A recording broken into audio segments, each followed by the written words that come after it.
All right, here we go. What's going on Wednesday? Midterm test in class, short answer problems. I just sent out your practice exam. And then our economics tutor, Kyle Carpenter, I gave you his contact information on the email as well, so you can check that after class. So I do not help out with the practice test because it's basically, think of it as a head start to Wednesday. The questions are going to be very, very similar to those problems in the practice test. So make sure you do them diligently and work with your friends or whatever. And then Kyle will hold a review session.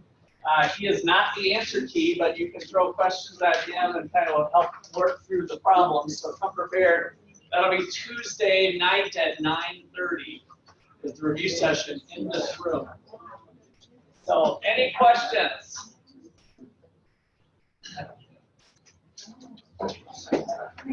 All right, a little excitement. Okay, so we got into the foreign exchange stuff, and we're going to wrap that up today probably. And so we talked about the Big Mac Index, and it was the idea of purchasing power parity, one of the strongest ideas in international trade and international exchange with foreign currency, purchasing power parity. And so that is dealing with some movements of exchange rates. So I got a short little video here that we're going to do on the Big Mac. Why this thing always switches around on me.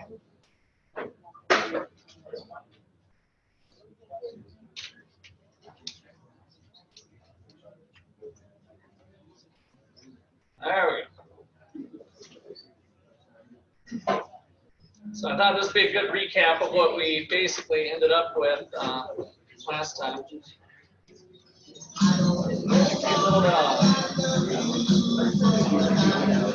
So, there's this fantastic Wikipedia list descriptively titled Wikipedia: Unusual Articles. I just remember it as that Wikipedia list. It's about our amazing world. McDonald's is everywhere. In the contiguous United States, the farthest you can get away from one is a spot in the Sheldon National Antelope Refuge in Nevada. Even then, you only have to drive 115 miles to the nearest Old Marshalls. Around the world, there are more than 36,000 locations in 119 different countries. One of the defining characteristics of McDonald's is a commitment to consistency across the brand. While there are regional differences to the menu, such as kiwi burgers in New Zealand or chicken congee in Indonesia, the core menu items such as Big Macs, chicken nuggets, and fries are always available. That means that the same items are being made in the same way with the same ingredients in very different economies around the world. Obviously, the Big Macs don't cost the same everywhere. A Big Mac costs on average $4.79 US, so if you were to charge the equivalent in Kenya, 480 shilling, nobody would buy it because that's double the average daily salary. That'd be like charging $200 for a Big Mac in the US. That's why McDonald's sets the local price for burgers based on a variety of factors such as labor costs, rent, ingredient costs, and local income levels. Now for some real examples. Purchasing power is the amount of goods you can get for 1 unit of currency. Let me explain.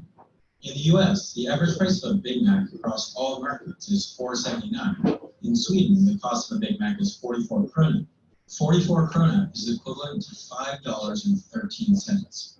That means that in the US, you can get 20.8% of a Big Mac for $1, while in Sweden, you can only get 19.5% of that burger. So in terms of the Big Mac, the purchasing power of the US dollar is higher. You get more bang for your buck. This also means that the Swedish krona is overvalued in terms of exchange rates by about 6.1%, at least according to the Big Mac Index. The Economist magazine first created the index in 1986 as an informal way of comparing purchasing power between currencies. So now let's look at the numbers. In Venezuela, the cost of a Big Mac is equivalent to 66 cents. That's the cheapest Big Mac in terms of equivalent US dollars in the world. This is largely due to recent currency devaluations and high inflation in the country. it's possible that the cost of a Venezuelan Big Mac will soon rise in response. This means that for the cost of one American Big Mac, you could buy 7 Venezuelan Big Macs. After Venezuela, the countries with the cheapest Big Macs are Russia, Ukraine, South Africa, and Malaysia. For the other side of the spectrum, the top 5 most expensive Big Macs come from Switzerland, Sweden, Norway, the US, and Denmark. That's right, the US is home to the 4th most expensive Big Mac in the world. What's also interesting is to look at how long it takes individuals to earn enough money to buy a Big Mac in different cities around the world. In Nairobi, Kenya, an average worker would have to rack up 173 minutes on the clock to pay for one Big Mac. Compare that to a worker in Hong Kong, who would only have to work for 8.7 minutes for a burger. The quickest one can earn a burger in the US is in Miami, where the average individual would only have to work for 10.7 minutes to pay for a Big Mac. Now, this index isn't perfect. While the cost of ingredients is pretty similar across all countries since all ingredients are held to the same standard, the index doesn't account for the wide differences in labor and land costs. A burger will cost less to make in India because McDonald's doesn't need to pay as much for employees and retail space. Nevertheless, this index is a great way of teaching some basic economics in a tasty way. I hope you enjoyed this week's episode. All right. Last week, So that's kind of interesting with the minutes. So what was the thing with the minutes?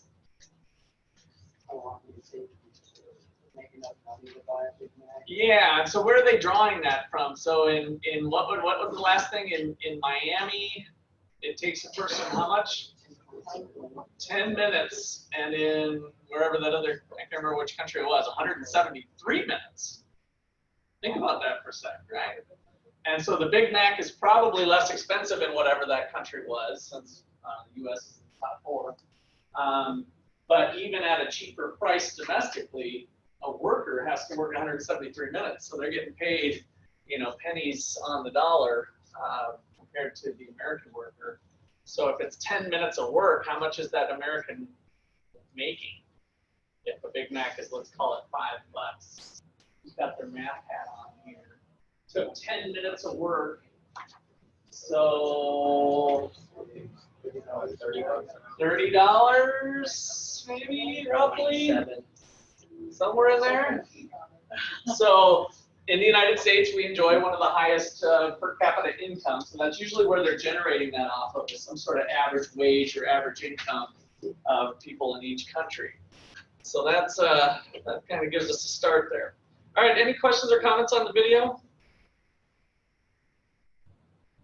I think I've got, let me see if I can find this really quick.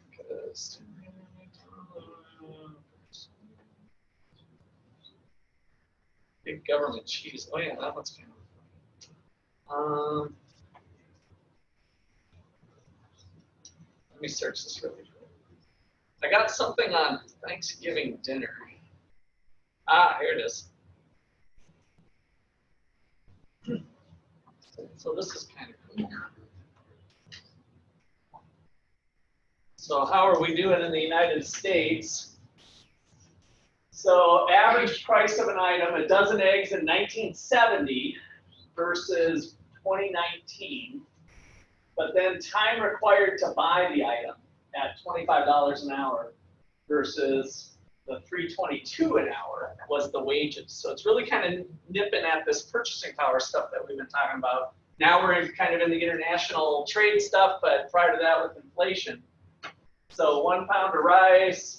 So all of this stuff, this is prosperity here, right? Check this out, clothes dryer, 1970. Cost you 55 hours of time to buy the dryer. And now it's 8 to 16. So as technology evolves and we have higher incomes and greater prosperity, we have a lot more things we can be doing with our time, even for simple purchases and bigger purchases. Gasoline, notice, about the same amount of time required for it. So questions on that at all? Kind of a neat way to think about things with purchasing power. Okay. So let's do a little accounting to start off today. Well, we started off on stuff, the Big Macs, so now it's boring stuff. It's something we got to plow through. So it's called, I like to call this international accounting. How do we keep track of the books, basically, between countries? And so each country keeps track. What's that noise? Coming from here? It's gonna blow.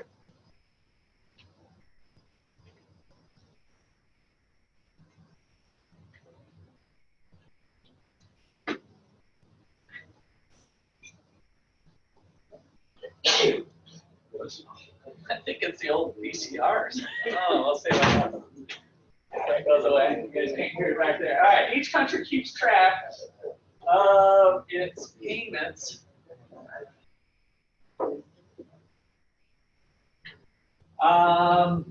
to and from other countries.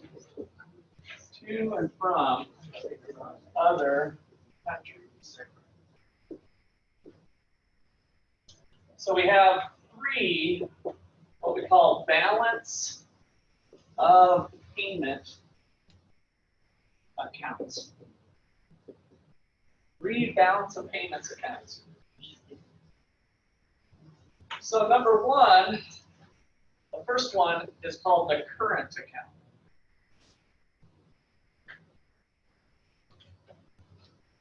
And the current account keeps track of the value of exports. The value of exports, so the dollar value of exports, well, dollar for the United States, minus the value of imports. Now, before I write anything else on here, what does that look like? Value of exports minus value of imports. We've seen that before. That's our net exports. Good, right? So in our cigarettes of C plus I plus G plus X, that is it right there. I'm going to tack on a few other things, but that's what the current account is mostly measuring, is our net exports from our cigarettes. I'm just going to continue on up here. Minus net interest paid. So interest we paid to foreigners minus what they paid us, net interest. And then minus net transfers.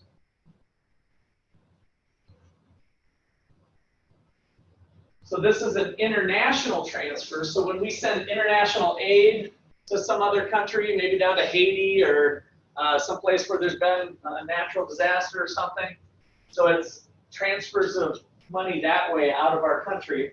And the United States, of course, is a net giver, but a net transfer is what we give minus what we get.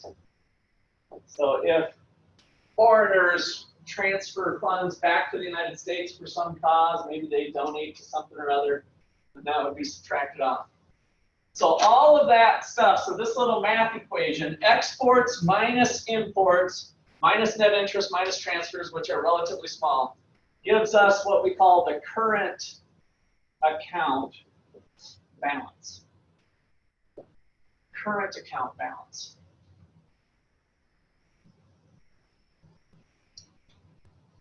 All right. Number two of the three accounts we need to look at is the capital and financial account. And it keeps track of foreign investment in the United States. Foreign investment in the United States minus U.S. investment abroad. foreigners. So U.S. foreign investment. So it's basically what foreigners are investing in us minus what we're investing in them to give us, to keep track of this. And then we've got a little wiggle room called a statistical discrepancy. This stuff is not easy to calculate. So we subtract those two things, what foreigners invest in the United States minus what the U.S. invests about, and we have what's called the capital account balance. That amount of funds is the capital account balance.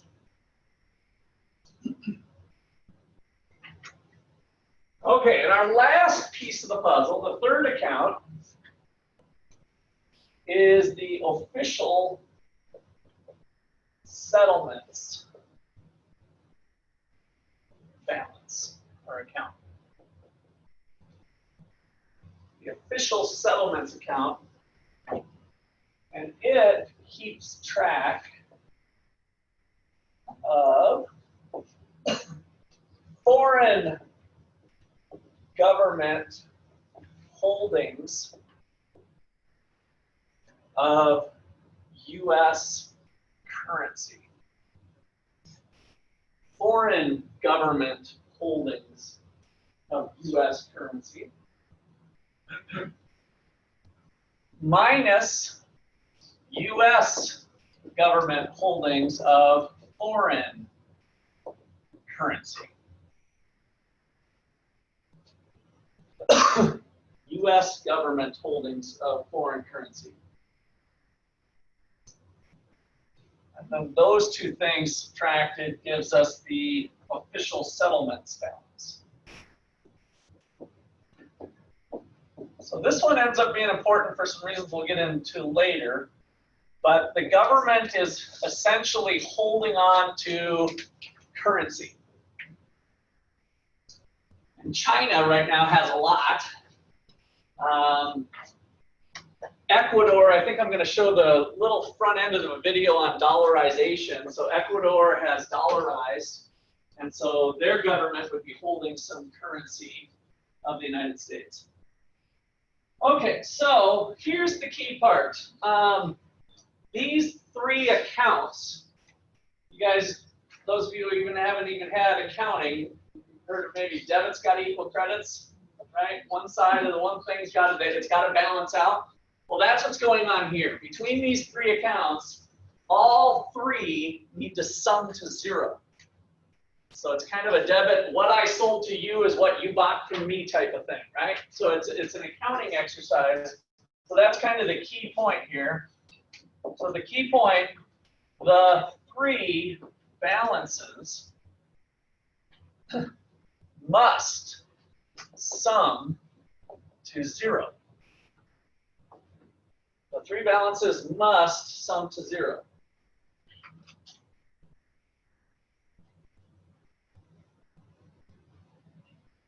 So now, what did we learn about this account from previous stuff we've done for the United States? It's negative. It's negative, right? So we have a big negative here because we buy more stuff from the rest of the world than what we sell the rest of the world. So we have a big negative number here.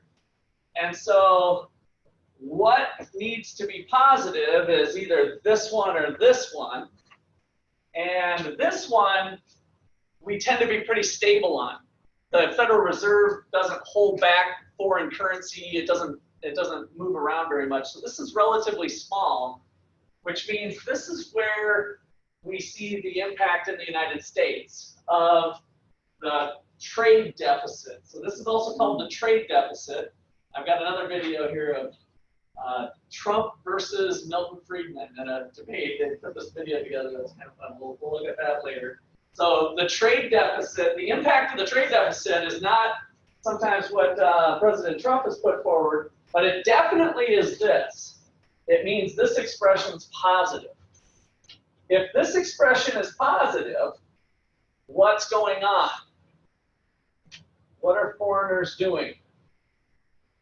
Investing in U.S. companies. Investing in the United States. So we've been the beneficiaries of cheap money and low interest rates, kind of long story short, because other countries have wanted to, or we've been buying their stuff, they've been having excess cash, if you want to think of it that way, because we bought more stuff from them, so it's like we owed them. So it seems like a debt in a sense, but really what goes on in the grand scheme of things is that the foreigners are saying, hey, I want to invest in the United States. So they come over and they buy things in the United States, and it catches up here. So for the United States, the capital account has been a large surplus. So this is the one that gets all the attention, that we have a trade deficit, but we actually have a capital account surplus. And that's worked pretty well for the United States in different ways. So a couple things to kind of add on to our keynote here. The United States is a net borrower. So the USA is a net borrower. Because of the current account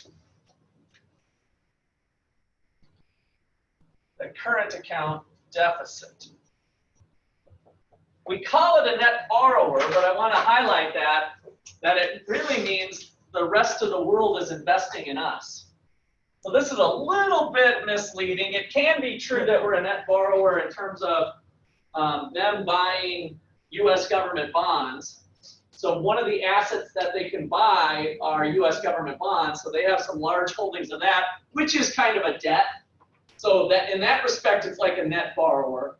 But if they're actually investing in the United States, it can take on a different form. So net borrower here, just kind of note that the rest of the world is investing in the USA. So you can see how you can kind of put a positive spin on that.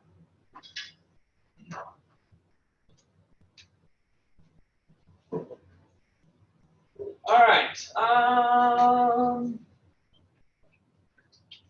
Delete that one. Any questions on that?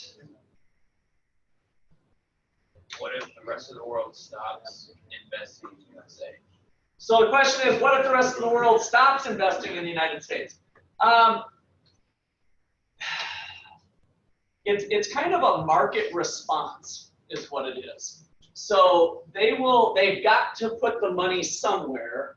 They can't, I guess if they found our investments sucked, then they'd say, oh, I'd rather buy some Chevys, right, or Fords.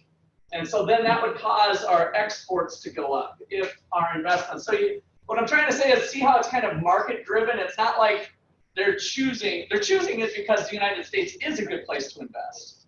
But if it did start to suck, then we might see this start to correct itself.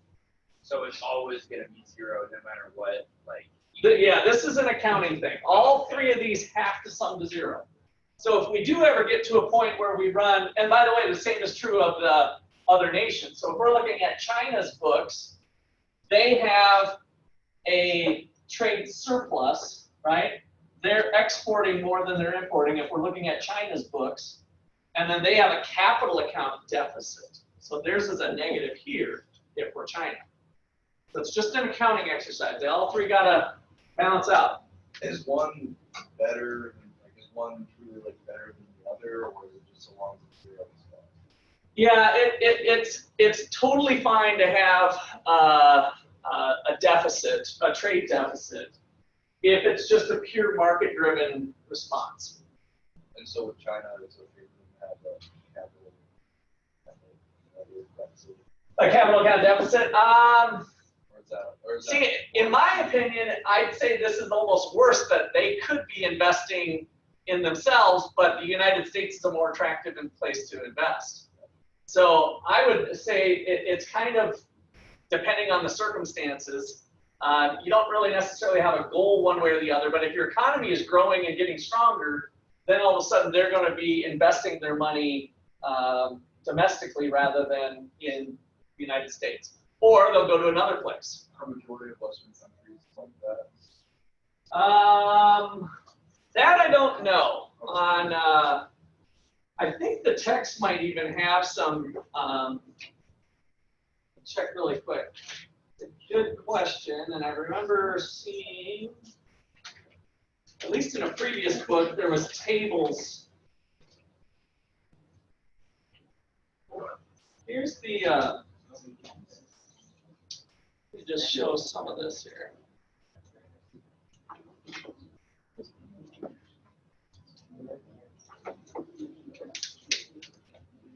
Maybe. All right. Here's the United States. So as you can see, the official settlement balance, this is the percentage of GDP. So it just stays pretty flat and pretty small. And then you've got the capital account and the current account. So as we start to have a bigger deficit, then this one goes into surplus. It's just the way the accounting has to work. So same thing here. So that's been the United States over time. Here is the U.S. balance of payments. This is 2013. This is a little bit older. I think you might even have to update something on your guys. But so these are trillions. 2.2 trillion of exports, 2.7 of imports. So our current account is a negative 400. And then here's the capital account. Foreigners investing with us investing abroad. And those two pretty much wash because the official settlements balance is pretty small. And I swear maybe it's in a different section that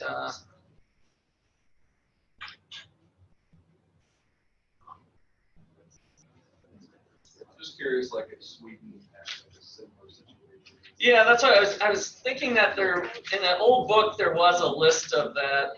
Here, this is the Big Mac index. Never mind. I might be thinking of that. There's the Big Mac index, but yeah.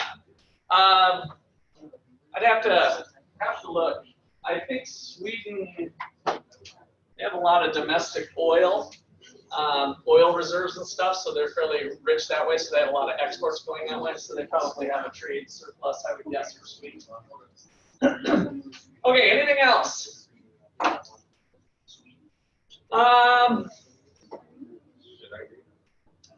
Actually, maybe now that I got this thing down. It's gonna do one more thing, but let's do the video here with Trump versus Milton Friedman.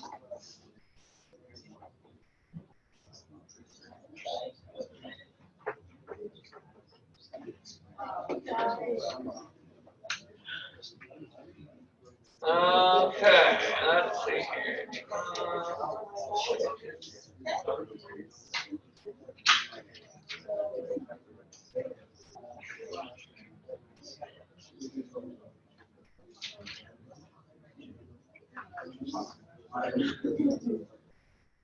The gold standard. Oh, let me just search it here.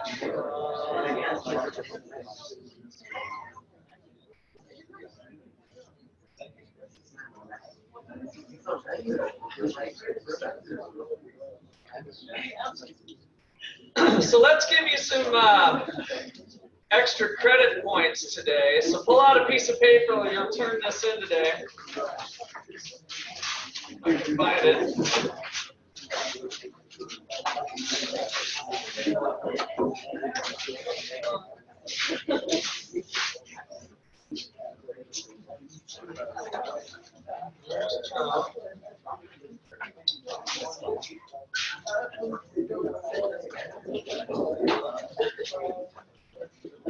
Okay, I might have too many videos here.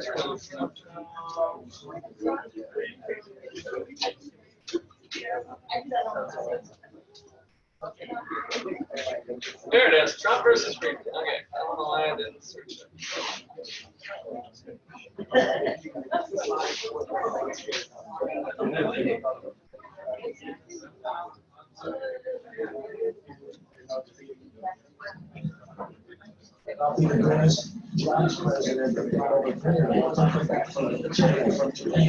Okay, so take some notes as we go through. on kind of Trump's arguments and Milton's. You don't have to be real detailed, but just give me some bullets of what's going on, because you're going to continue to hear this through the presidential campaign.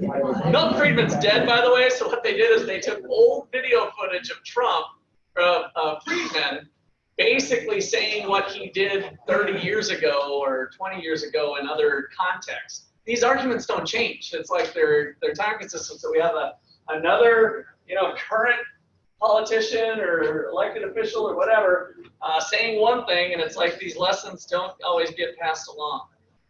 China, from Japan, from Mexico. Ford is building a $2.5 billion factory car plant, manufacturing plant for cars, trucks, and parts in Mexico. You put a penalty on, a tariff, or whatever you call it, and believe me, China's doing it to us. China dumps all their stuff with us. The other thing I wanted to add, this interview was done in 2015, prior to his election. So this is when he was on his campaign trail about some of the tariff rhetoric, which turned out to be untrue. And I'm not complaining about that, but I have friends that are manufacturers. They cannot get their product into China. So if they're going to do it to us, at a minimum, at least we found a politician that keeps their campaign promises. Right? we have to do it to them. And they'll say, but then my car's going to cost more for your people. You know what? They're going to rent cars here. And maybe a person will buy fewer cars over the course of a lifetime. Who cares? If you look at what countries like China are doing to this country, they are eating our lunch. We're building China. We are really building China because everything we make is made in China or other countries. It's not made here. We don't make things anymore. We don't make, as an example, I ordered thousands of windows the other week, a couple of weeks ago. They're made in China. I said, does anybody make windows like in this country, in North Carolina, in Alabama, in Oregon, in places that used to make windows? They don't make them anymore. We're building China by ordering all of their products. One of the things that baffles me is the extent to which people regard the trade deficit as a bad thing. Let's go back. The Japanese have a very large trade deficit. They have a surplus, from their point of view, a deficit of about $50 billion. Now, what have they been doing with that $50 billion over the last 10 years? They've been making Americans rich. They've been buying golf courses at inflated prices. They've been buying property at inflated prices. Almost every one of their investments has gone sour. How have we been hurt by that? When I look at legal legislation, it almost always seems to me that legislation is enacted to benefit a small group at the expense of a large group. Free trade is a way of benefiting a large group at the expense of a small group. But politically, a small group always speaks with a bigger voice. If you were to take a referendum in this country, take a free trade issue, take any free trade issue you want. Suppose at the time one of my heroes, Mr. Reagan, made the great mistake of going along with voluntary import quotas on Japanese cars. Suppose you had a referendum of all automobile users in the United States, which said, are you willing to pay $2,000 extra a car in order to retain a few extra jobs in Detroit, in Michigan, in the automobile industry? Do you really think you would have gotten an overwhelming vote in favor of that? When was the last time? Okay, so what did he just say about the minority versus the majority in terms of free trade? Who's got the bigger voice? The minority, the ones that are getting hurt, right? So those are the ones that come out in there as opposed to the dollars that are spread over the masses. So in terms of calculating the gains from trade, the win-win deal, we've got wins that are spread out over 300 million people, and we've got losses that are concentrated in a particular industry. So that's a big part of the why there's winners and losers, why we have a lot of this talk going on. All right, any questions or comments so far on the video? Milton was a fan of Reaganomics. I mean, Milton was a fan of having a more limited government. So at the time, coming out of Jimmy Carter era, that was a lot of deregulation and moves to make a smaller government spending and other things. So he was supportive of that. I don't know about, I wouldn't say Reaganomics per se. That might have too much baggage. Anybody saw us beating, let's say, China in a trade deal? They kill us. I beat China all the time. All the time. When did we beat Japan at anything? They send their cars over by the millions. And what do? When was the last time you saw a Chevrolet in Tokyo? It doesn't exist, folks. If we had more free trade, we benefit. Look, are you worse off To the extent because Japan is more productive? On the contrary. If Japan is more productive, they have goods and services that you can buy from them at better prices. And they have more money and more resources to buy goods and services from us or to invest in our country. at least they got our dollars, they got to do something with it. They got to do something. What are they going to do with the dollars? We have a huge trade imbalance with many countries. But if you use China as an example, they're eating their lunch. When people talk about free trade, like you just said, oh, that's tariff, that's... Well, I don't mind a tariff on a country that's got billions and billions of dollars of surplus. We are rebuilding China. We're rebuilding China because we order so much. We're so big. We're ordering so much product from them. The key, the reason why people are so mixed up, in my opinion, about free trade, there are two reasons. One is the propaganda from the producers. But the other is that they don't recognize the role of a floating exchange rate as something. Suppose for a moment, in the vision that people give, that everything in Japan was cheaper than everything in the United States. Okay? And so we want to buy all of Japan. They're willing to sell us. And they get dollars. But they don't want to buy anything in the United States because we're all too expensive. What are they going to do with those dollars? They're going to try to buy yen. How can they buy yen? Only by offering a better price for yen. But as they offer a better price for yen, the Japanese goods get more expensive, and the U.S. goods get less expensive. You can't compare costs between countries. The costs here are in dollars, the costs there are in yen, and which is cheaper depends on what the exchange rate is. And the exchange rate balances moves in such a way as to make sure that everybody who wants to get dollars can get them, everybody who wants to get yen can get them.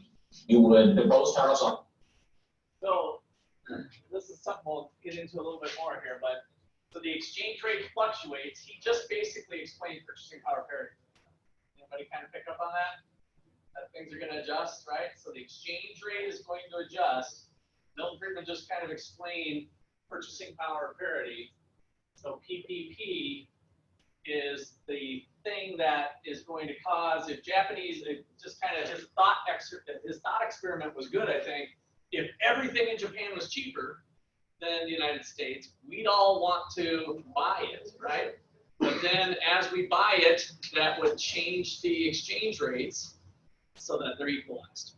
And so that exchange rate is just kind of equalizing purchasing power across the globe. Very powerful influence in global trade. Okay, questions or comments there so far? On some products like 35% on Ford cars made in Mexico, the Wall Street Journal says that you are running as, quote, the most anti-trade candidate since Herbert Hoover. Okay, so here's the first of all, the Wall Street Journal was bought for $5 billion.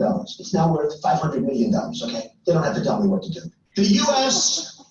has become a dumping ground for everybody else's problems. The reason why Japan has had a balance of payment surplus has nothing to do with all the nonsense you hear about dumping and all the rest. It has to do with the fact that they've been saving a larger fraction of their income than we have. And they have to do something with their savings. And the opportunities for investing in at home are limited. And so the investments in the United States are more attractive to them. I assure you that if our rate of saving would get to be higher than theirs, we'd have the surplus and they'd have the deficit.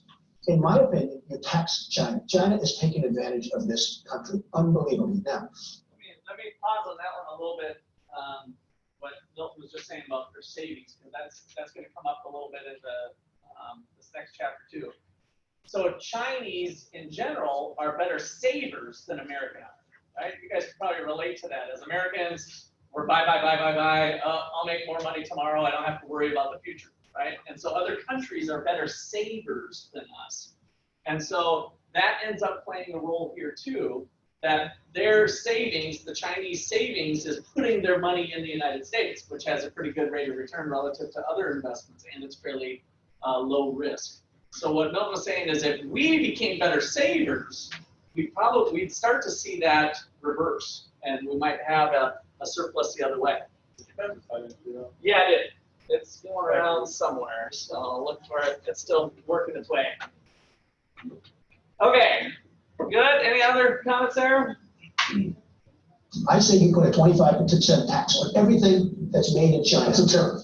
Actually, and you know what? And then it's a trade war. That's right. And I'd love to have it. How are they going to retaliate? Well, you know how much loans, you know how much money we owe China right now? 1 year of this tax and we don't owe them anything. 1 year of this tax and we don't owe them anything. Well, You know, I'm going to tell you the best argument I've ever heard for free trade.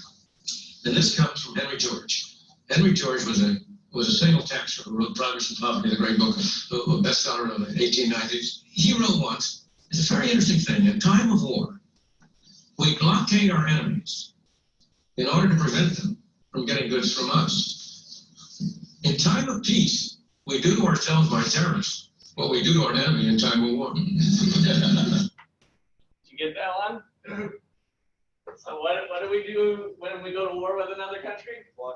We block trade with them because we don't want them getting our goods. But then somehow we think a tariff is a good idea, which basically blocks trade, which is exactly what we do during wartime. So like, how can that make sense? And we're trying to penalize it. And the answer is reducing barriers to trade, lower tariffs makes us better off, and it makes them better off too. That's what we're trying to penalize them. But when we do penalize them, then we're also hurting ourselves because it's a win-win for both countries. And so anytime you create some sort of barrier or you don't trade with Cuba because we don't believe the treatment that they're doing or the government or we have a disagreement. So if we have a trade embargo and we stop trading with a country, we're actually hurting ourselves too. Now we might have moral reasons why we're doing it, but the economics of the benefits always flow the same, that we want to reduce the barriers. Okay, what last final comments or questions there? All right, I'll collect those at the end from you. So let's talk about this floating exchange rate.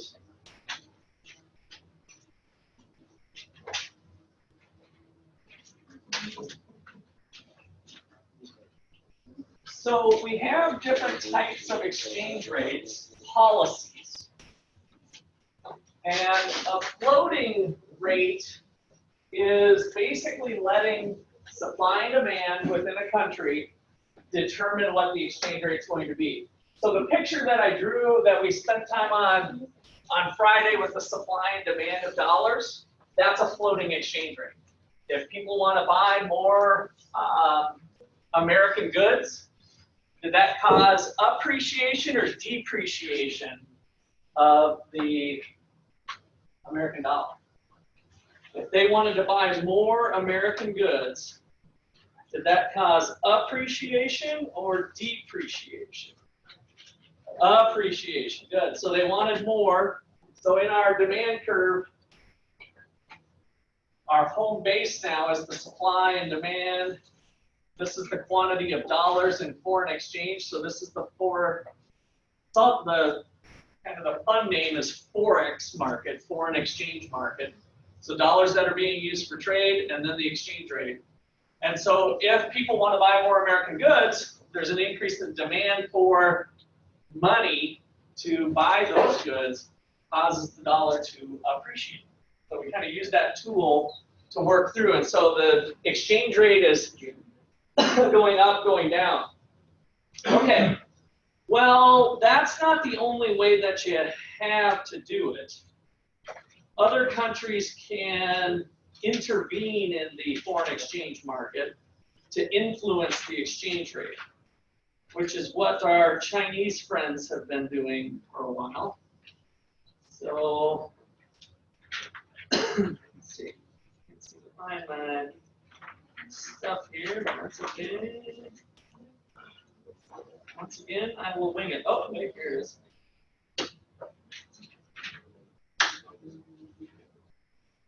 All right. So, flexible, which is float, versus fixed exchange rate. So, a flexible exchange rate policy means that E, the nominal exchange rate, so little e is our nominal exchange rate from last time, you should have in your notes.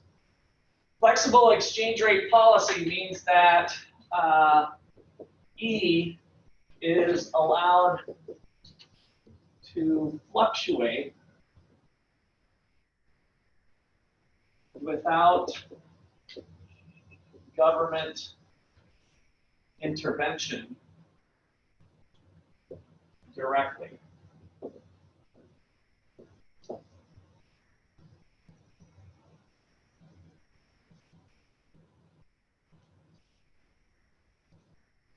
So this is the United States. USA and most developed countries, most free countries, are on a flexible exchange rate. So USA is this. And then the important note here, though, is that the central bank can indirectly affect the exchange rate through monetary policy. So if the government is running the printing press or causing there to be inflation, that is going to have an impact on some of the underlying fundamentals with the exchange rate. And so they can indirectly influence the exchange rate. So note, as the Fed, our central bank, as the Fed pursues other policy,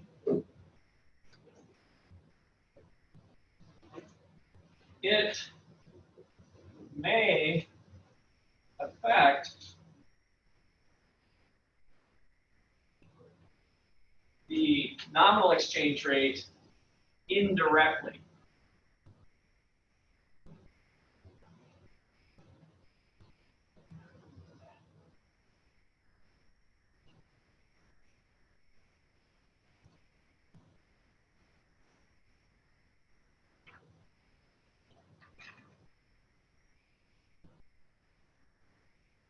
So during the financial crisis, we saw this a bit. So the Fed basically never comes out and says, oh, the dollar's depreciating. We need to do something to correct it. That's what we're saying here. They're not actively saying worried about appreciation or depreciation of the dollar. But during the financial crisis, some of the stuff we went over for your test this time and during lecture was they increased the money supply, right? So there was an injection of money into the monetary system. So if there's an increase in the supply of money, that can cause the exchange rate to fall or increase. And if China owes us money because they're holding one of these, so the Chinese hold one of these, does that hurt them or help them? So imagine, example, China holding US government bonds. So the Chinese government is holding this. What do they get every year? Whoever's holding this? 5% was kind of the rate of return, but it would be specified as $50,000 per year, right? So they're going to get $50,000. So China holding U.S. government bonds gets a coupon payment, which is basically the interest payment,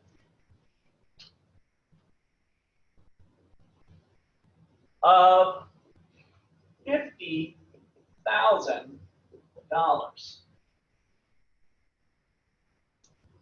So now the Chinese Prime Minister is holding 50,000 American dollars.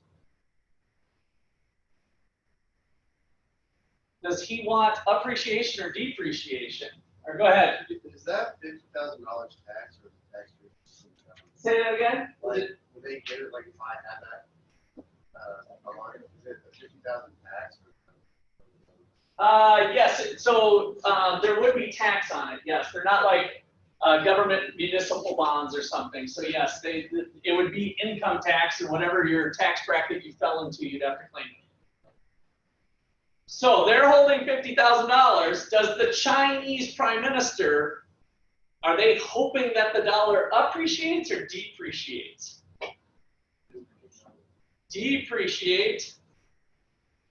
See. Depreciate. So let's say that the Chinese yuan is 7 yuan per dollar. So let's say that's the current exchange rate, is 7 yuan per dollar. So if it goes to 8 yuan per dollar, was this dollar appreciation or depreciation? appreciation, right? So it's yuan per dollar and 7 per dollar. So this would be dollar appreciation. And so would they like that or not like that? They would like that, right? Because they're sitting there with $50,000, but they can't go run to the Chinese market with American dollars. They need to convert it. What would they rather convert it with, the 8 or the 7? The 8. So an appreciating dollar would help them in the sense of getting more money. Now, what really would go on, though, is if it went down to 6. Do they like that or not like that? They don't like it, so the dollar depreciated, but who does like that? Yeah, the US, right? So they're getting a benefit from the depreciation. And so when the Fed starts to pursue policy, it might indirectly affect the exchange rate. And we had some countries upset with us during the financial crisis when we were depreciating and they were holding bonds or on their investments. So we can kind of hit them up, even though we weren't trying to, because that's been our open policy. There was newspaper articles that said, the Fed is saying they don't mess around with the exchange rate, but they really are. They're trying to screw us over. Or this is costing us millions and billions because the Fed is doing the policy. When really, they were just kind of following some other policies. Okay, so that's that. Now I picked China intentionally because China has historically pursued a fixed exchange rate policy. So policy number 2, if we call it flexible versus, I guess let's just put 1 because then I'm going to have a hybrid. We'll have 3 total. So a fixed exchange rate policy. This means that the government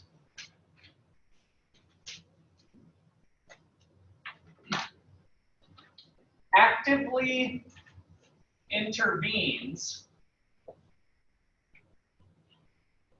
in the foreign exchange market. I'm just going to use Forex. So the government actively intervenes in the foreign exchange market to keep the exchange rate fixed.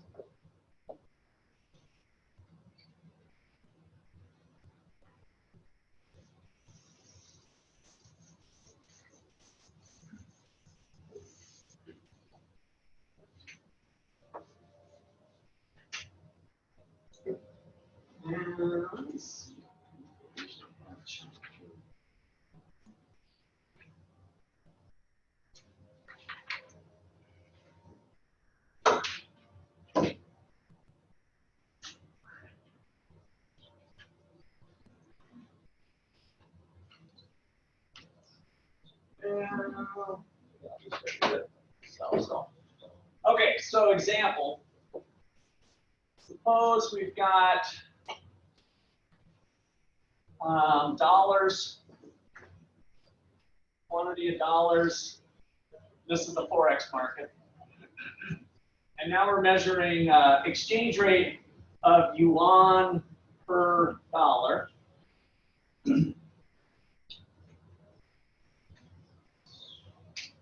And let's see, they've going to pull up something a little bit different here, but the Chinese government wants to have the exchange rate fixed at 6. So what do they have to do? Let's draw a supply and demand over that fixed amount here, supply and demand.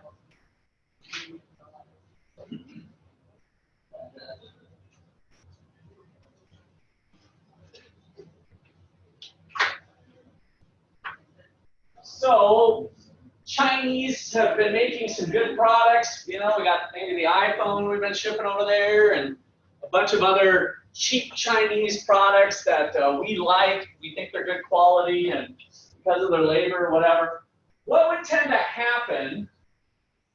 What would tend to happen if we wanted more Chinese products? What we could do is possibly a little dangerous, but I think mentally it might be easier for you. So let me just put a little side graph. This is quantity of yuan, and we can pick a dollar per yuan with the same picture. Supply, demand, some sort of fix, which this would be 1/6 now, right? So if I'm measuring yuan down here in dollars per yuan, what would happen if we want to, as Americans, buy more Chinese products? What would shift? Demand or supply? What would we be thinking kind of? Demand, right? So we'd have demand shifting to the right, and would that cause yuan appreciation or depreciation? Appreciation. So the yuan would be appreciating, which they don't want to have happen. So as the US market started to move up, let's say to D2, there would be upward pressure or appreciation. So what the Chinese government needs to do is feed the beast. So when Americans come to the market and say, give me some yuan, I want to buy your products, the Chinese government says, oh, sure, we'll supply you the yuan as much as you need to keep the exchange rate fixed. So now S2 is Chinese government intervention. They are the ones supplying the yuan to the market. When they do that, what happens to their official settlements balance? What are they starting to hold a lot of? Dollars or yuan? Dollars. So the Chinese government is actually holding dollars, right? And now they can go and buy government bonds with it since they have dollars. They're like, oh, well, this has a better interest rate than actual currency. I'll just buy some of these. And so this has been the dynamic for the last 20, 30 years. Part of what Trump, rightfully is arguing that, Chinese don't play very well. In some ways of looking at it, it's true. Because they have intentionally kept the yuan down, which didn't allow their currency to appreciate. American goods would have depreciated, right? If this is appreciation here, that would have been depreciation here. Would we have bought more Chinese goods or less Chinese goods? Less.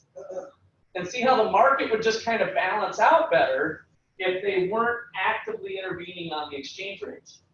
So that's part of the rub with the whole China business, was having these interventions and keeping their currency fixed. And so they would continue to acquire dollars and would continue to invest in the United States, which sounds good when I use the word investment, but if they're giving Congress and possibly the president more ammunition to just keep borrowing funds, is that necessarily good? That we have a government deficit. So the government's not collecting enough tax revenue to pay for all their spending programs. So each year they go, bonds for sale, bonds for sale. Chinese government has lots of money. They'll say, I'll take one of those. And the bonds go over there. And it allows our government to somewhat perpetually stay with continual deficits. If each year we accumulate more deficits by having to sell bonds, what happens to our national debt? It goes up. So that's the connection between deficit and debt that we'll spend more time on in a couple weeks. But now our national debt is going up, and it has been going up. So this is all kind of interrelated, and a lot of it does kind of play into this China story over the last 20 to 30 years. So part of what's gone on here more recently is that the Chinese have relaxed some of their fixed exchange rate policy. Let's see if I can pull open there used to be one of the textbooks. It might be in there somewhere, but I'm not seeing it.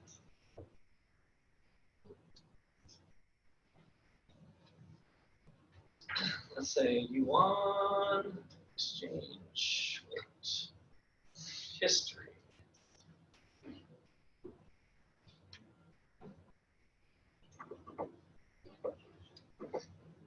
Oh, let's see. I thought maybe a nice little graph would show up right away. Let's see what this one does for me. Ah, there we go. Okay. So here is a commercial. Okay. So here is where we had a big run. So this is pretty big dates here, back to 2000. So the yuan was fixed for a period of time, and then look at what it's been doing lately. Does that look like a fixed exchange rate? No. So part of China's change was to go up a little higher. So is the yuan strengthening or weakening? You got to kind of remember which one this is floating. If we're at 6 and 7, is that 6 yuan per dollar? So I'm kind of on my upstairs graph here, right? So if it goes up to 7, is the dollar appreciating or depreciating?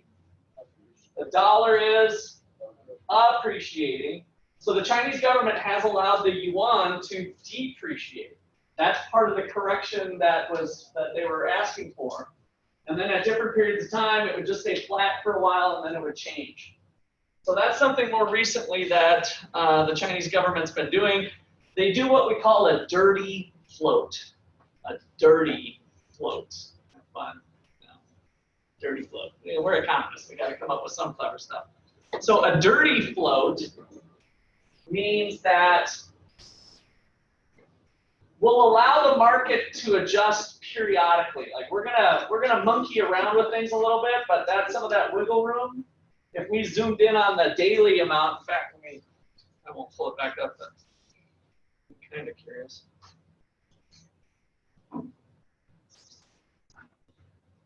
Yeah, they're trying to keep it within some bounds.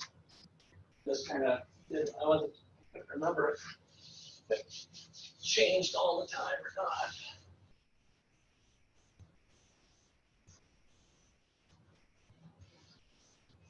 So let's write out here our hybrid after we do this. So I need to do something here, right?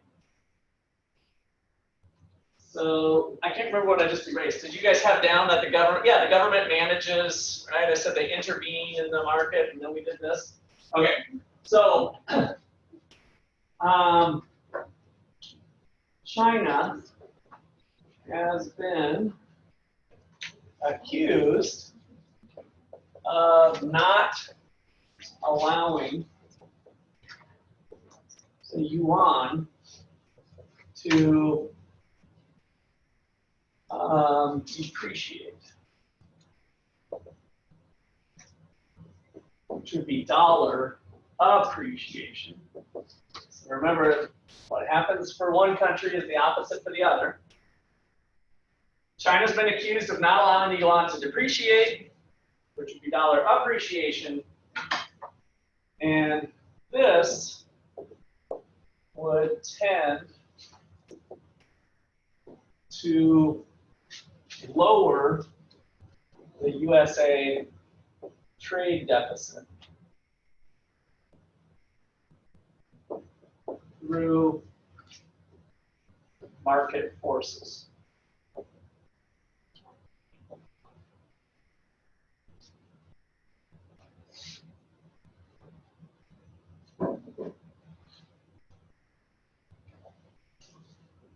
So now China does a dirty float.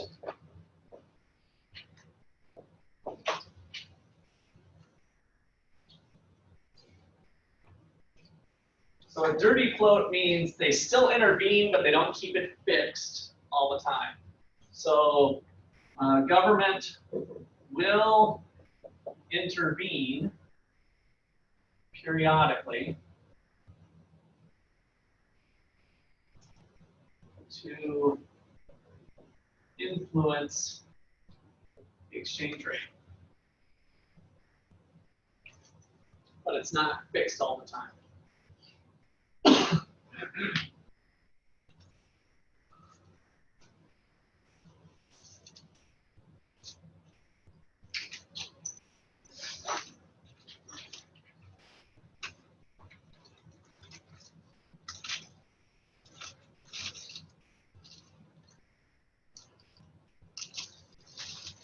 Okay, questions on that at all?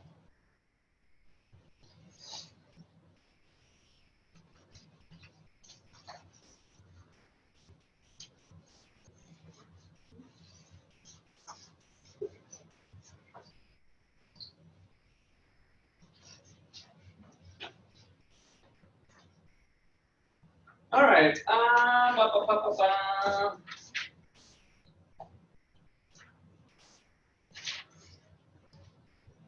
Okay, so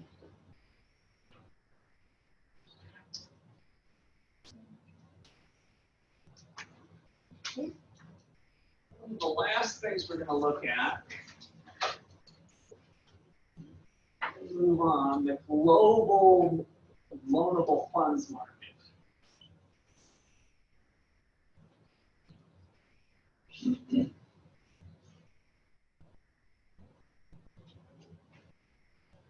So I kind of gave you this picture during lecture early on with exchange rate, or not exchange rates, but with international trade, with exports and imports. And so now we can think about the loanable funds market that way, because funds tend to roam the globe for the best interest rate. So put three graphs side by side with each other.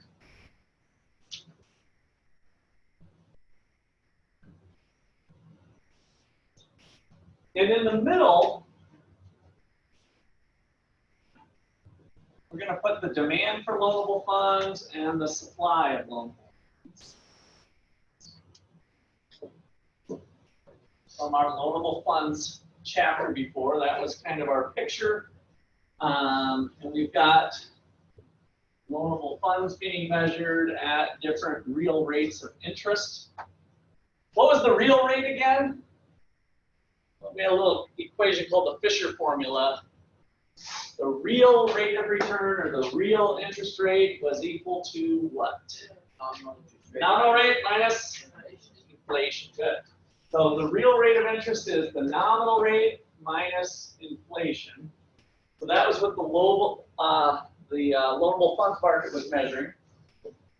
And so the picture that we drew, in some ways, wasn't totally accurate domestically. It was kind of ignoring funds roaming the globe.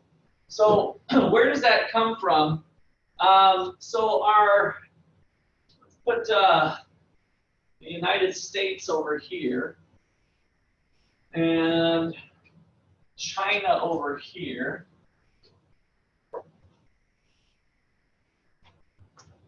And try to think of, where does this interest rate get determined? So in the capital market, if we have an interest rate of 5%, a real rate of interest of 5%, and we've got $4 trillion worth of loanable funds, that $4 trillion was an amount that was coming from exchanges of the United States and China. Who was the net borrower? The United States or China? Who was the borrower? US. So this is an international borrower. And the Chinese were the good savers, so they're the international lenders. So is China the supply curve or the demand curve? They're the supply curve, right? So over here, you can kind of start to piece these together that this is really going to be kind of China over here on the supply side, and the demanders are the United States in the global market. So the amount being exchanged with the two, what would cause the Chinese to want to invest abroad? What's true about their interest rate in their country if they're choosing to buy foreign assets? Is it really high or really low?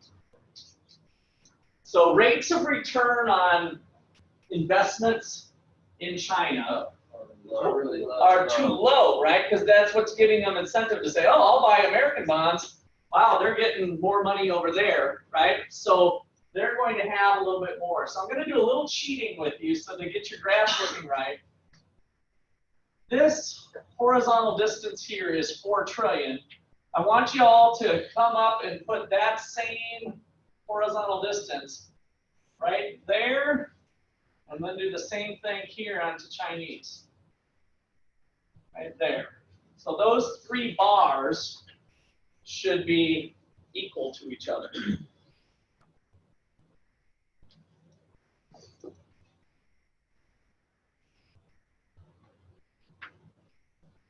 Oh, sorry. You guys, I screwed it up. I just want to move this sucker over into the middle.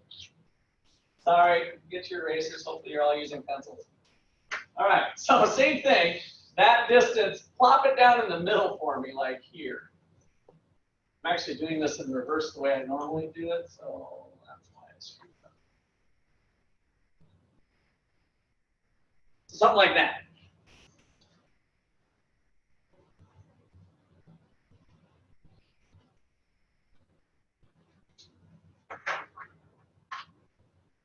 Okay, so in China, there's a supply and demand curve where if there was no international arena, their supply and demand would be lower than what they can get abroad. So instead of getting 5% money in the United States, if they did it domestically, maybe they'd only get 2.5%. So this is the picture we did in the loanable funds market, right? So their domestic market, if they were operating in isolation without the rest of the world being there, their interest rates are pretty low. So then you open up the rest of the world and they're like, oh, I could be buying American bonds and they're paying 5%. And it's less risky. It's a no-brainer. Let me buy some of those. And then in the United States, we have the opposite problem going on, where our demand and supply, if it was domestic, would be something higher. I'm just going to make up a number here, 8%.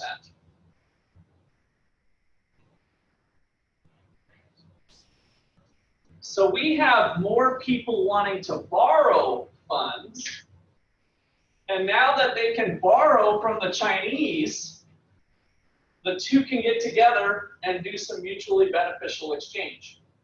So the Americans now are borrowing at cheaper rates, which can be made to sound good, that our companies are able to borrow at cheaper rates to buy buildings and machines and equipment and grow their business, or an irresponsible government can spend money on wasteful things more cheaply. The government can be a borrower, right? So when we did the crowding out effect, you remember that one? So if the government is borrowing, they're a player in here too.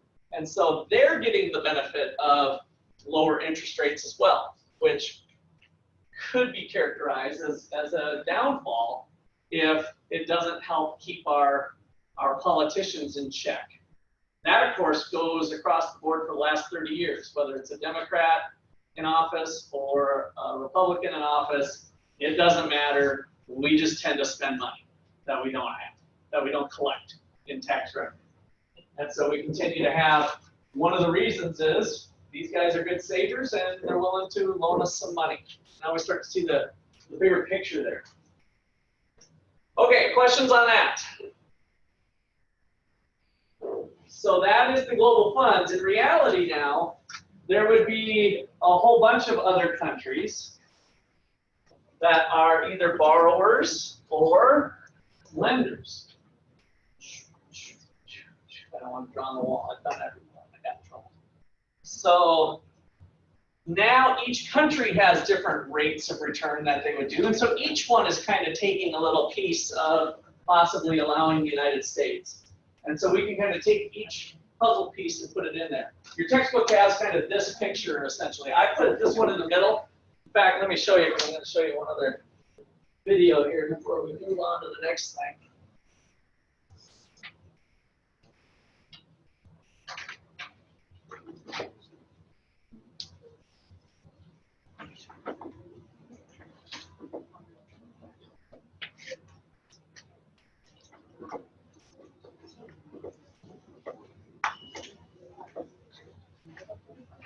So I kind of wanted to show you this just so you don't get thrown. I like the way I draw the graph because then I've got the borrower and the lender and they meet in the middle for the world market. But your textbook did it this way. So this is just the borrower. My picture is over here, but shows you the amounts of the funds. And there's a couple other distinctions then. The United States is a debtor nation. So a debtor nation is a country that during its entire history has borrowed more from the rest of the world than it had lent to. And that's why we continue to owe more to other places. And some of those other countries are creditor nations. They've done just the opposite. Again, in and of itself, it is what it is. That doesn't necessarily mean it's a bad thing, but the trends could be catching up with us eventually. All right. Questions on that fun stuff? All right, we got another video. We're not going to even watch the whole thing, but we mentioned dollarization. This was a student project, not a student of mine. I just found it on YouTube one day. Nice.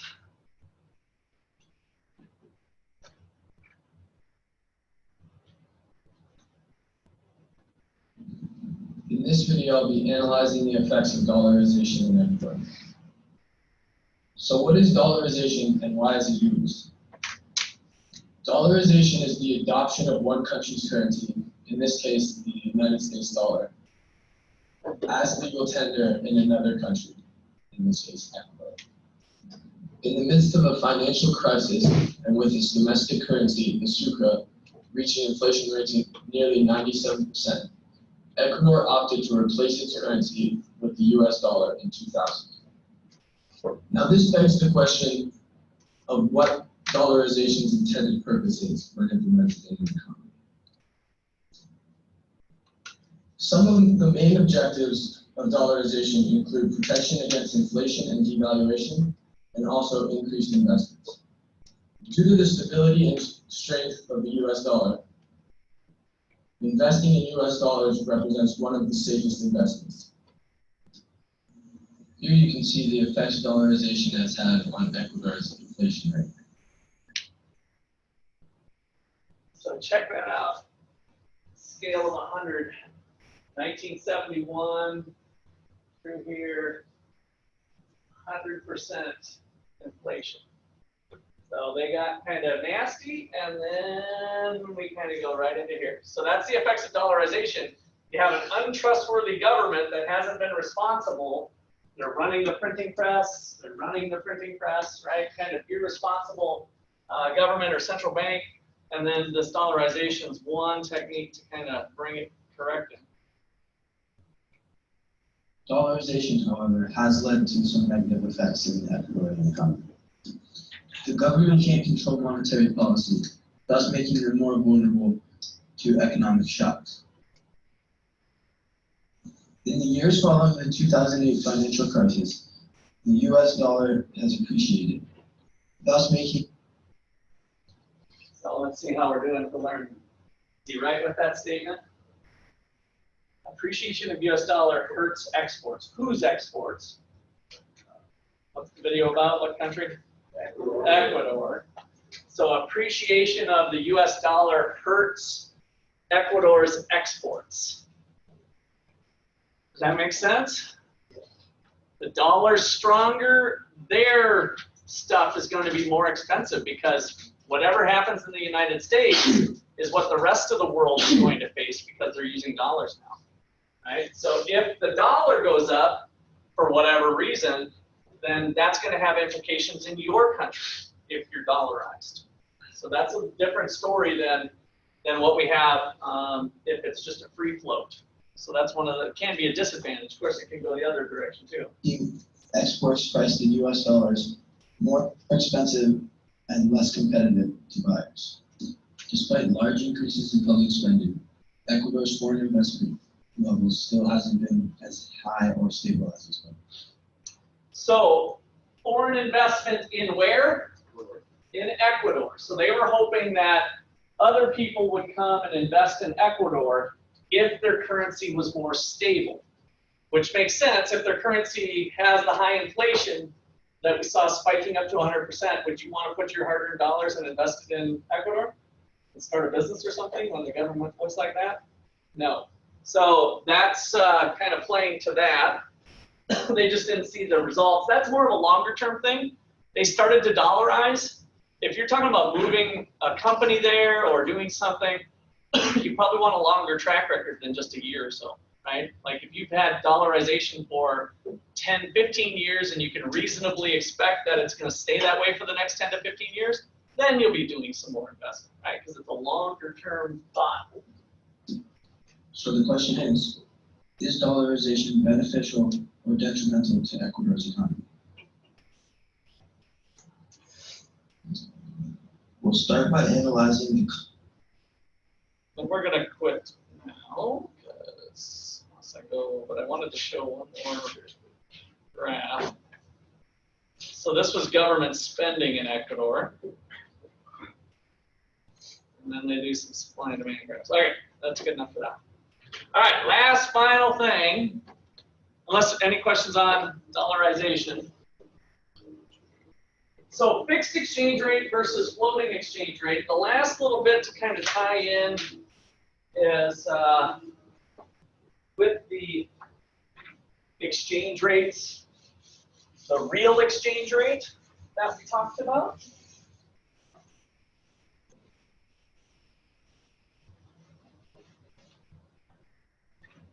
Okay, so long run changes. Long run changes in the exchange rate.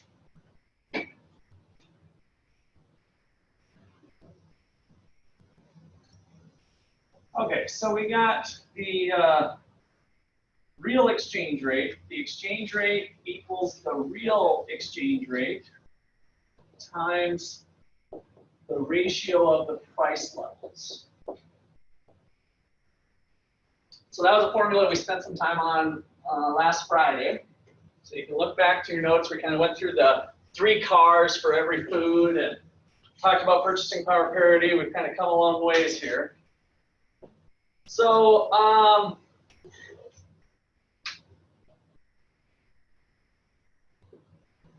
what was the quantity theory of money by Milton Friedman? In the long run, your GDP growth is stable with fixed velocity. Okay, good. And then what will be the conclusion? Did you get that part? I remember writing that. I hope I gave you the full thing. Yeah, money supply goes up, and then what's it going to impact? The price level. Yeah, let me see your notes. Yes, so this is the then. That's what I was looking for. So basically, money supply changes will be proportionately related to the price level changes. So the quantity theory of money implied that the percentage change in the money supply was going to be equal to the percentage change in the price level. So money is everywhere and always inflationary is what Milton Friedman said. So now, if the rest of the world, some other country, has an increase in inflation,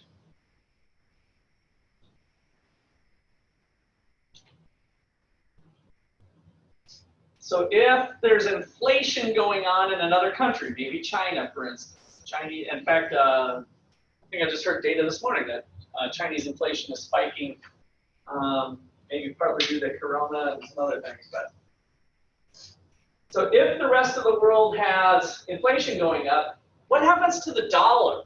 Is it going to appreciate or depreciate if the rest of the world has inflation going on?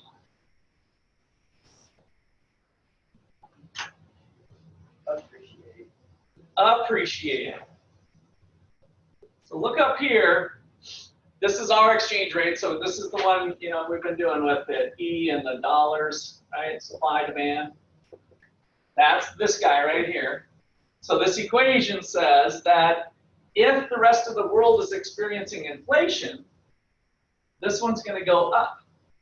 If this goes up, this goes up, which is appreciation. All right, so if the rest of the world has inflation going on, using this formula now, that's going to lead to an increase in E, or dollar appreciation. Dollar appreciation.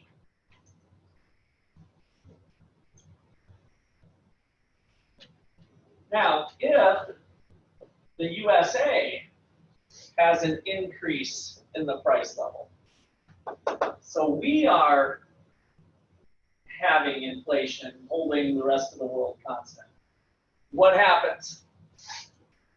Yeah, depreciation or appreciation? Depreciation. So now this guy is getting bigger, which would make this guy get smaller, depreciation. So that would be a depreciation of the dollar.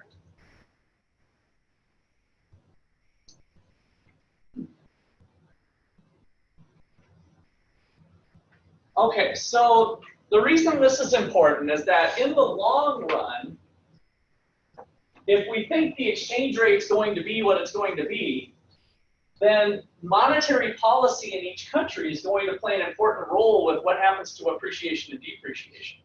If we pursue inflationary policy in the United States, it's going to cause the dollar to depreciate. Remember, we follow a floating exchange rate system.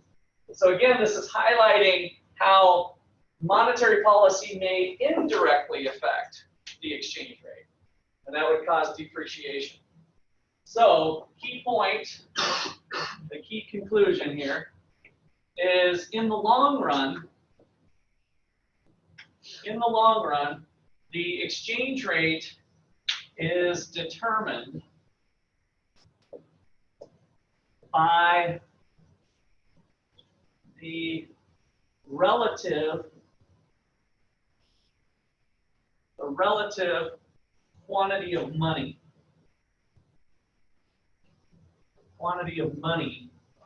In each country.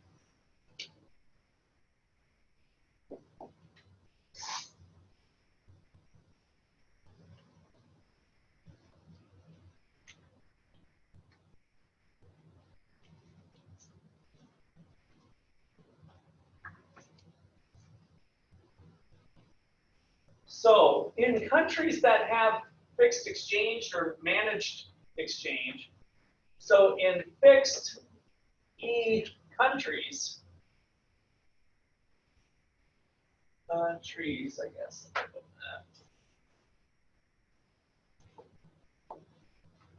Monetary policy is exchange rate policy.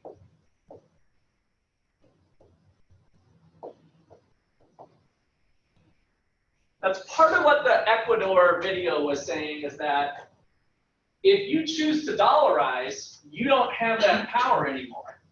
That's kind of the extreme example of having dollarization. But it's the same thing here. If you follow a fixed exchange rate policy, then you've gotten rid of your monetary policy, which is part of what that video was showing. So, and in the furthermore then, monetary policy is creating the long run movements in the exchange rate as well. Okay. That is it for, not for class today. Careful, we got lots of time left here. We got, geez, look at that, 8 minutes.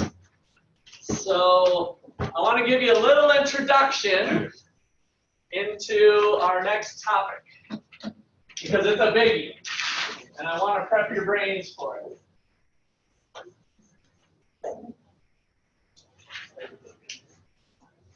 And then we'll really get to the meat of it on Friday, of course.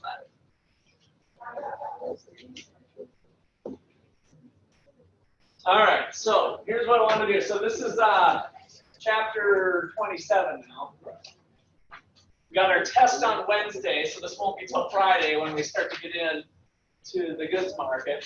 So I want to, this is good, this is partly a review for your test, by the way.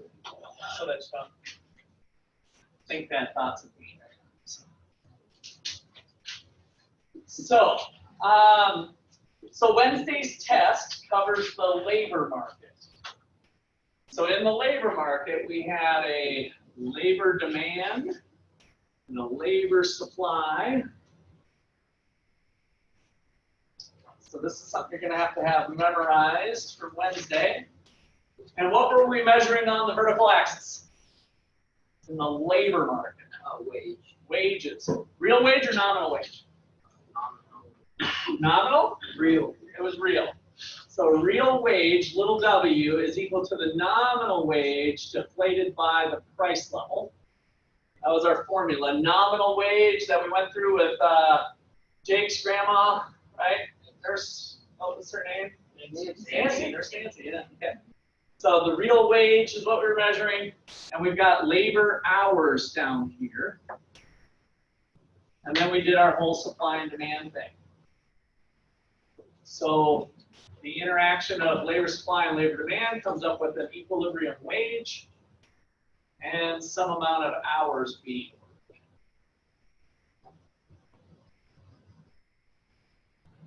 worked.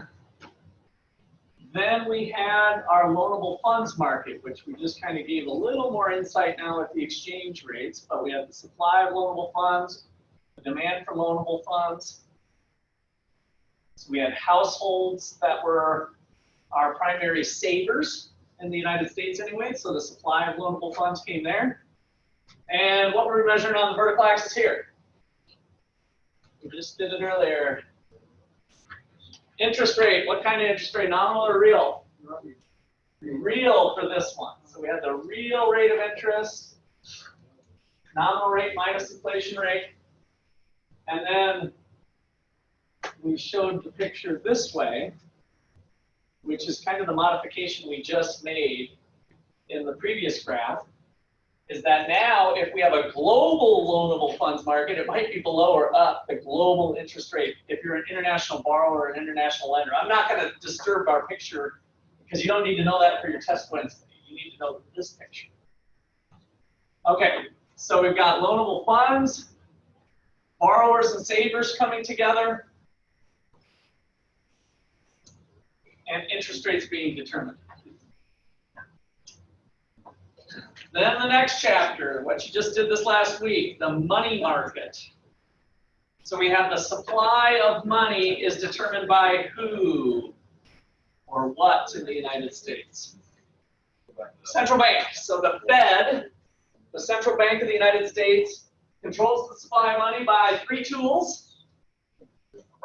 Required reserve ratio. Last resort. That's kind of related to the required reserve ratio. What? Yeah, the lender of last resort, if they actually loan money, what's the interest rate called? The discount rate. Yeah. So the discount rate, required reserve ratio, and then lastly, the most important one probably, open market operations, buying and selling of bonds to intervene on the market. So they can move this line around, but it's really a choice. And then we have the money demand. Households who want to have some quantity of money. And that's the real quantity of money. And this is the nominal interest rate on this axis. Because we're measuring the real quantity of money down there. And so that is the money supply controlled by the Fed. And that gives us some short-term interest rates, maybe 4%. So now we've got the labor market, the capital market, so the market for investment, and then we've got money. So we're starting to gel together all these big pieces. And then the final one that we're going to get into is called the goods market. And so what we're going to measure in this next chapter is real GDP. Real GDP on the horizontal axis and the price level on the vertical axis.